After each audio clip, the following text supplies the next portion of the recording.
put an end to this topic once and for all, turn the Hubble round and show us Earth in real time, zooming in onto a place so that we can see what's happening at that place, and we know that there is something up there looking down on us from space. But they will not do it. They can't do it. It can't. It doesn't exist. It literally doesn't exist. It's all fraud. It's all fake. Pretty much everything NASA puts out is fraudulent. Nobody has actually really gone all the way across Antarctica. Yeah. Now there are millionaires out there who could, you know, assemble the resources to make an expedition and completely, you know, go across and chart Antarctica and make a name for themselves, being the first person to do that. Yeah. But nobody ever does. Now you can actually measure the temperature of the moonlight next to the temperature of the shade of the moonlight, and you'll find the moonlight is colder than the shade, the opposite from the sun. So the moon is throwing out its own light, and that light is the opposite from the sun. Now, that tells you that it's not reflecting the sun's light. It's producing its own, and its light is different from the sun's. So, you know, the scientific community have not told us this, yeah, because they won't tell us this because it destroys this idea that the sun is, you know, is lighting up the moon. The other thing that's about the spinning Earth is looking at the stars.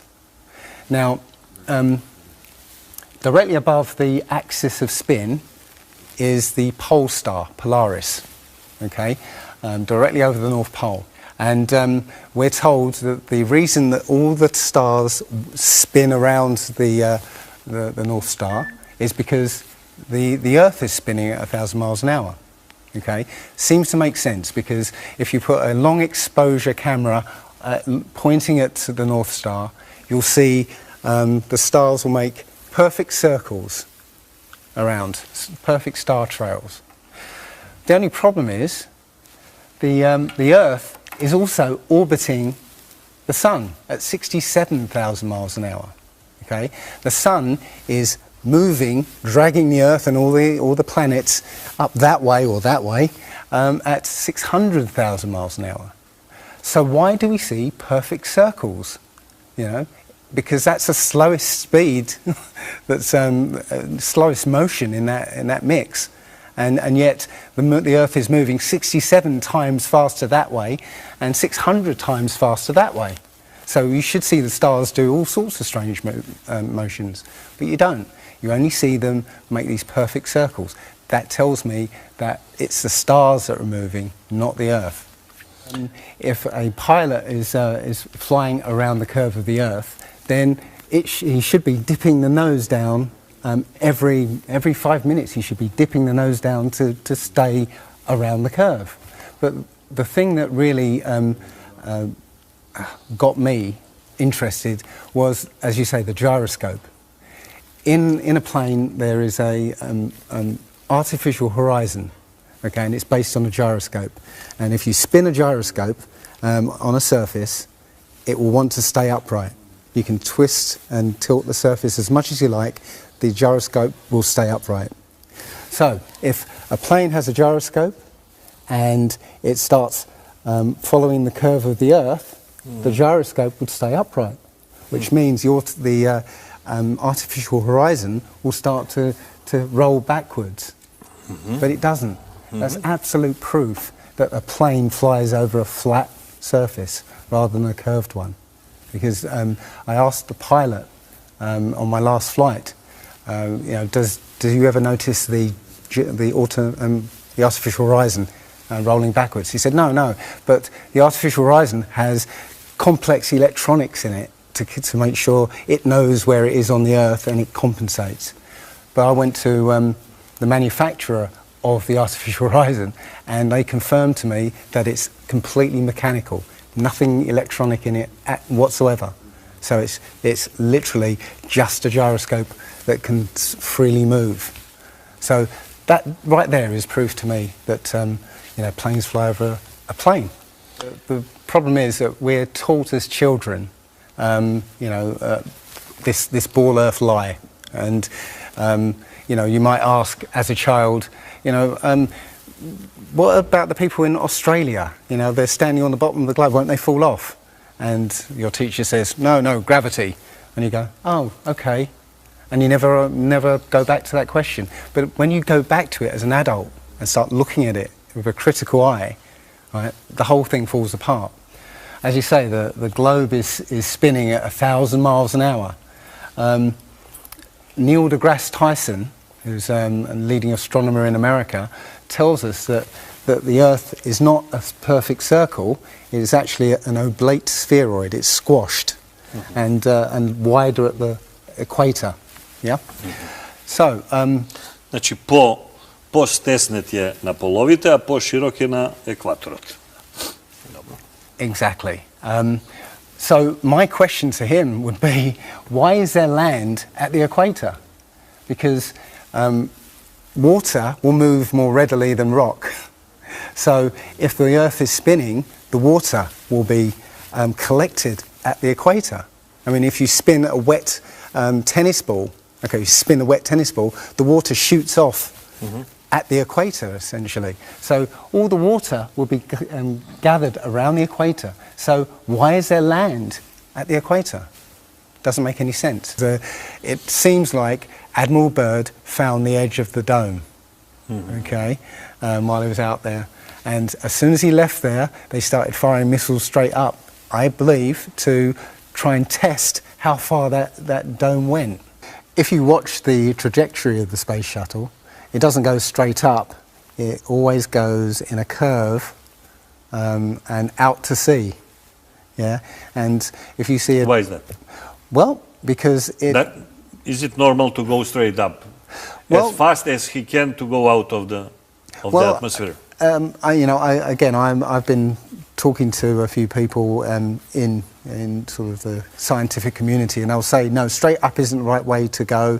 You have to sort of go sort of around the curve and get speed to get into orbit. But still, the point is that they actually go horizontal. The space shuttle goes horizontal. It never goes any further up. It goes horizontal, very, very low down in the atmosphere, because it drops its external tank while it's still in the atmosphere. So you know, it's still in the atmosphere while it's horizontal. So it never gets any higher, and it goes out of sight. Not because it goes too high, because it goes too far downrange. And it seems that nobody's ever on the space shuttle, and the proof of that is the Challenger disaster. In I believe it's 1986, the Challenger exploded just after takeoff and killed 7 astronauts. But it turns out that 6 of the astronauts are still alive, and most of them are using their original names. And you can find pictures of them. They're using the same names, and they're doing ordinary jobs now. Teachers, lecturers, lawyers, whatever. But they're still alive. And you can see whenever the space shuttle lands, you can hear it. It's a loud jet engine. You watch any video of the space shuttle landing, you can tell it's a jet engine. It's a jet-powered aircraft. That's it. It's not a glider. In my video, I show you a glider, how that seems, and then I show you the space shuttle. And yeah, it's not a glider. It's an aircraft. And that's what they're fooling us. They're taking billions of dollars in and giving us images and fake planes for that 10 billion, you know, however many billions of dollars it is. That isn't the first thing that's been hidden over the years. I mean, we're all driving petrol cars because 100 years ago, the Rockefeller family basically cornered the market on oil, and the car industry was going electric. So, you know, all cars would have been electric from the get-go, but they basically forced everybody to use petrol cars, and they've hidden this secret. And literally, you know, we could be running around in electric cars that have unlimited mileage by now, but we're still using these 100-year-old machines, dirty machines, because of a secret that's been kept. It's easy. If everybody's been trained into believing that this is real, right, and there's space, and it's within our interests to explore space and go to the moon, go to Mars, yeah, people will pay for it, and they're making billions. And yeah, there's more to it, because I believe there's a big deception coming, and it's to do with aliens, because now since Roswell, 1947, that was the first time anybody had ever understood the idea of aliens. But since then, we've been bombarded with science fiction and the idea of aliens, and most people believe there are aliens out there. So they've prepared us for an alien invasion or an alien saviour. And I think the flat Earth came along at the right moment to educate people, to make people believe or understand that we've been lied to.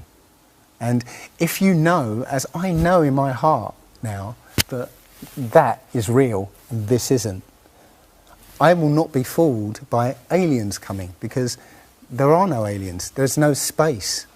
Yeah, it's all fantasy by Disney and NASA. Well, the Bible has a very, very clear view of what this place is, and it matches that place more than it matches this.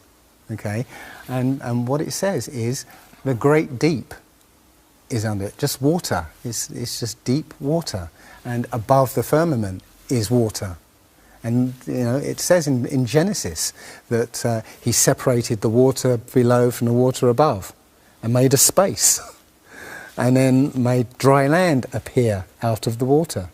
So what's under the flat Earth? Well, it's water, and it just goes on. Again, I don't know for sure, because I've not been under there. I don't know what's past the outside of, or the first few hundred miles of Antarctica. But everything I've seen over the last year and a half tells me that is true and this isn't. And I'm starting to believe and trust my intuition about this. It's true, because this world is very different from what most people think it is. There are very powerful people who essentially rule this world right now. And the ordinary person is a slave in this world. And slaves aren't educated. They're taught what they need to, or they need to know. That's it. They're not taught truth. They're taught what they need to know. And so you're taught enough so that you can, do the paperwork and operate the machinery, but you're not meant to know what's really going on, because that's the power they have over us. They know what's going on, how this world works. We don't, so they can control us. In my opinion, that the Big Bang theory and the theory of evolution and the ball Earth theory are all interlinked, and they're all there to make us feel as though we're insignificant. We're small, tiny, miniature, unimportant pieces of slime crawling around on a speck of dust in an infinite universe. If that's true, and there's no purpose, there's no meaning to anything, then our owners can do whatever they want with us. Then, this is all accidental, so food can be genetically modified because it's imperfect. We can be modified because we're imperfect. If we realise that this is the universe, and complete universe. Yes, this system is is everything. Everything that NASA has put out is CGI, is fake. Okay, people say, I think you mentioned it. If you look out into the universe, you see that the moon is round, spherical, and the planets are spherical, and so why are we flat? Well, how do you know that the planets and the stars are spherical? You know, all you get is, if you look for a telescope, you see a flat disk. If you think you see a spherical shape there, well, it needs two eyes to resolve 3D. If you're looking for a telescope, you can't see anything in 3D. It's going to be flat anyway. So all you see is a flat blob of light. It's only NASA that's given you these beautiful pictures of so-called planets and stars. Yeah. So it's a fallacy to say, well, everything else out there is spherical, so we must be. You know, how this is special. You know, so why? It's like saying a basketball is round, so why isn't the court round? You know, it's a fallacy. So this idea of a ball Earth, theory of evolution, the Big Bang, is all about making us feel nothing, so that we can be used. If everybody realised how special we all are, how unique every single life is, then this whole world would change overnight. We wouldn't allow ourselves to be used by this cabal. We wouldn't allow this planet to be destroyed, because they're destroying it because, oh, it's just an accidental planet, one of millions. We've found other Earths, you know. Eventually, if this one gets too messed up, we'll go to another one. No, this is it. So if we all realise that, then we wouldn't allow all these things that are going on. It's all about control.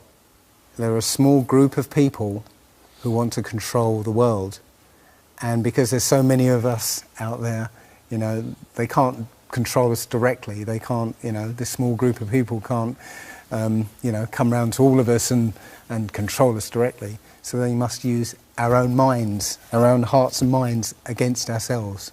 And this is what they've done. They've educated us into this world, into this globe spinning, you know, heliocentric Big Bang evolution world, which makes us nothing.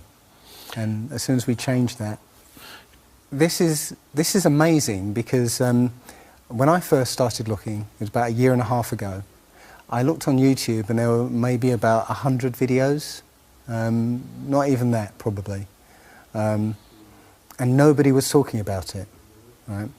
And then over 2015, it exploded. There are thousands and thousands and thousands of people looking at Flat Earth now. And what happens is that you'll watch something or read something, and something will strike a chord in your mind, and you'll think, yeah, I've always wondered that. And what will happen is you will start feverishly researching. I mean, what happened to me was, as soon as I got that, I spent every waking hour looking for things and testing things, and this seems to be replicated with thousands of people around the world who suddenly come into this. They start, you know, researching and getting a passion for this, because this is what I think, it's the truth, and we recognise the truth when we hear it, and we feel it, and this I believe has come at the exact right time, so that we awaken to what's going on in the world. Nothing else, you know, 9/11 even hasn't awoken people, right, to this extent. You know, for me, I've been an atheist for 40 years. From the age of 13, you know, I didn't want anything to do with God and Bibles and whatever and religions. And now I know for a fact there is a creator. There are only two possibilities. Either there is a God or there isn't. And both of them are terrifying. Yeah. If there isn't a God, then nobody's in control. We're hurtling through space, and there's no plan, and there's no nothing, and you know, that's terrifying. If there is a God, then we'd better find out who he is and what he wants and do exactly what he says. And it turns out that he gave us very specific instructions on how to live. And they're not rules as in, you know, laws that you know, that you must follow because you know, or put you in prison if you don't. No, these are rules to live by, to make a harmonious world. You know, don't harm anyone, don't kill anybody, don't steal from people. You know, don't covet people's items. You know, Don't lie. Don't lie. I mean, these things are written in our hearts anyway. Yeah, but we're in a society that that legalizes all of the 10 Commandments. You know, the policemen and soldiers can kill. They're allowed to kill. Yeah, you know, Politicians can lie. they can lie. They are lying all the time. They're actually. lying all the time. Police have been told that they are allowed to lie to try and get to catch somebody. Yeah, they're allowed to lie. Everything in the 10 Commandments is legalized in this society. That tells you who runs this society. Yeah. So yeah, this is a profound movement. I don't like using the word movement, but it's a profound shift in consciousness for people because, unlike any other topic that's come out in the last few years, this one has made people realise that they've been lied to.